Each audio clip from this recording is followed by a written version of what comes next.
Hey everyone, Ross McCorkle here with another episode of the Depot 180. The Pittsburgh Steelers are now 2 days into their padded training camp practices. The first padded practice wasn't like Mike Tomlin's, we'll just put it that way. Some players said it was more lax. I'm sure that's not what Mike McCarthy would like to hear, but the reality is they weren't popping the pads quite as much. It wasn't as physical as we're used to out of the first padded practice, usually one of the more intense practices during Mike Tomlin's 2 decades with the team. That said, McCarthy challenged the team before Tuesday's practice to step up the physicality, and they did. The pad popping was a lot louder and more noticeable on Tuesday, and I think that trend is going to continue, though they have Wednesday off. When they return for Thursday, it is the first actual training camp practice in that they can practice for the full 2+ hours, rather than the ramp-up period that they've been in thus far.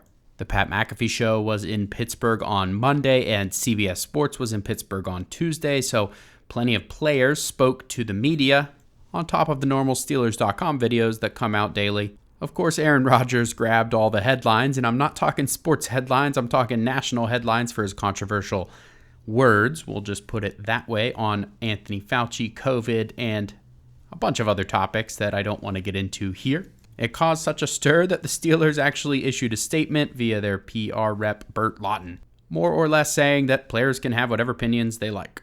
Once they were done with that topic, which dominated most of his McAfee appearance, he did actually reveal something quite interesting. He talked about Roman Wilson and why he did not play very much in 2025.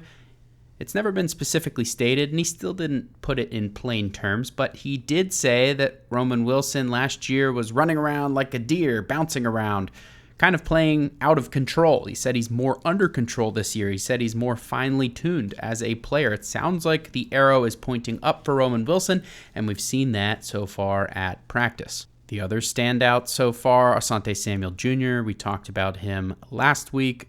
And now that the pads are on, first-round offensive tackle Maxi Honachor has been standing out the first and second day. He had good reps against TJ Watt, Alex Highsmith, Jack Sawyer, Nick Herbig, and if you can have good reps against that bunch, chances are pretty good your future is bright in this league, especially when this is his first chance at it. Man, that's really, really impressive for Honachor. The Steelers fell in love with him at the Senior Bowl during the one-on-one drills when he dominated everybody in Mobile. It's encouraging to see that already translating to the NFL. Let me know how you enjoyed the video on Twitter at Ross_McCorkle, and as always, visit SteelersDepot.com for your latest and greatest Steelers breaking news and analysis.